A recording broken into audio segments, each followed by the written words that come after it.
ఫాస్ట్గా కదలండి, కొంచెం సర్కిల్ దగ్గరికి సైడ్కి రండి.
మానవహారంగా నిలబడతాము. ఒక్కొక్కరు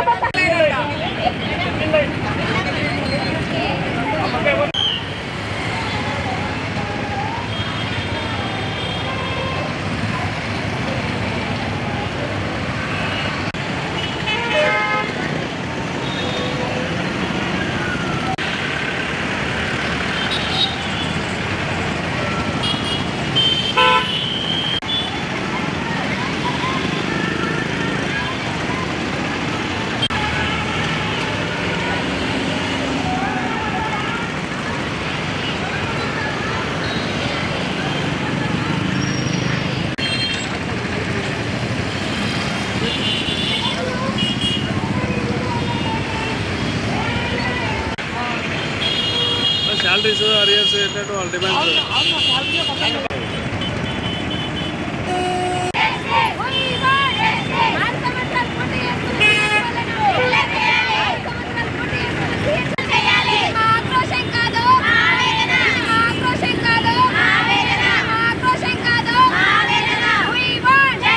మీడియా ద్వారా మేము గవర్నమెంట్కి తెలియజేయాలనుకున్నది, సిహెచ్ఓస్గా మేము రూరల్ ఏరియాస్లో 6 సంవత్సరాల నుంచి అంటే 2018 నుంచి పనిచేస్తున్నామండి.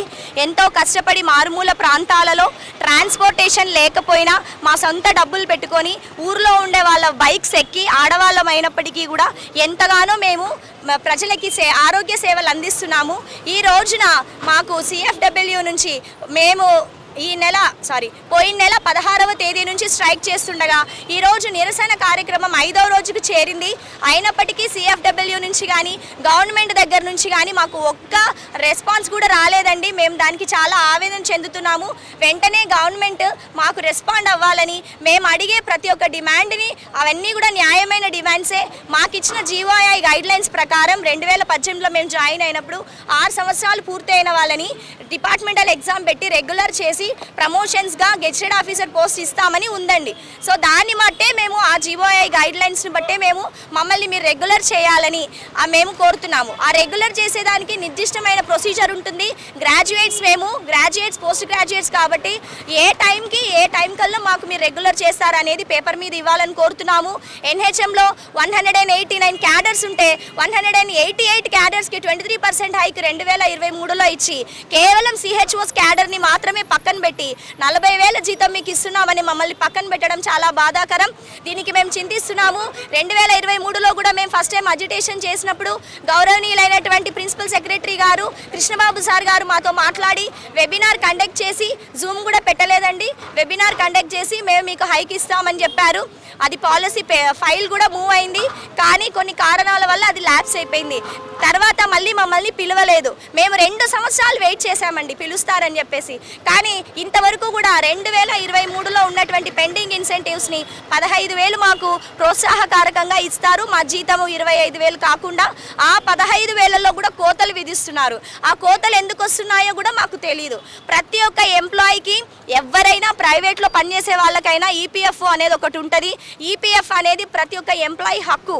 5 సంవత్సరాలు మాకు ఈపీఎఫ్ కట్ చేసి 1 సంవత్సరం నుండి ఈపీఎఫ్ కూడా కట్ చేయకుండా మాకు కేవలం జీతాలు మాత్రమే వేస్తున్నారు. ఇది ఎంతవరకు సమంజసం?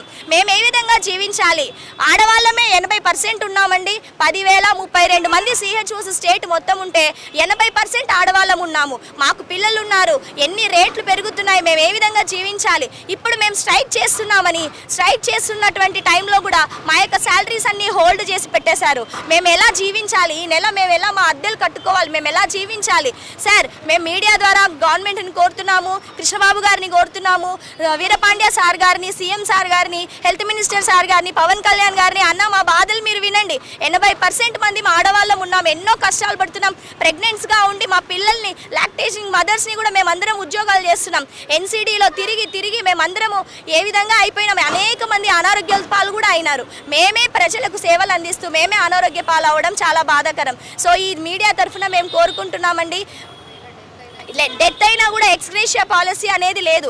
నిర్దిష్టమైన జాబ్ చార్ట్ మాకు కావాలి. మా ప్రధానమైన డిమాండ్స్ 6 సంవత్సరాలు పూర్తిగా సిహెచ్ఓలను రెగ్యులర్ చేయాలి, ఈపీఎఫ్ఓని వెంటనే పునరుద్ధరించాలి, అద్దె బకాయిలు చెల్లించాలి. మాతో పాటు వచ్చినటువంటి సచివాలయం వ్యవస్థకి గవర్నమెంటే రెంటెడ్ బిల్డింగ్స్ ఇచ్చి గవర్నమెంటే రెంట్ కడుతున్నప్పుడు మేమెందుకు రెంట్ రూమ్లు తీసుకోవాలి?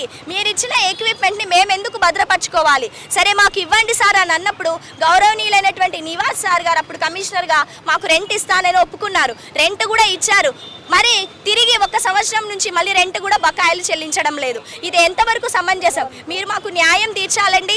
ఈ రోజున కడపలో మేము 5వ రోజు నిరసన కార్యక్రమాన్ని చేపడుతూ కడప డిస్టిక్లో ఉన్నటువంటి 387 సిహెచ్ఓలు అందరం కూడా కలిసి ఒక పీస్ఫుల్ ర్యాలీని కలెక్టరేట్ నుంచి కోటిరెడ్డి సర్కిల్ వరకు జరిగిస్తున్నాము. మేము చేసే సేవలు కూడా కోటిరెడ్డి సర్కిల్లో ఒక యాక్టివిటీ లాగా చూపించబోతున్నాము.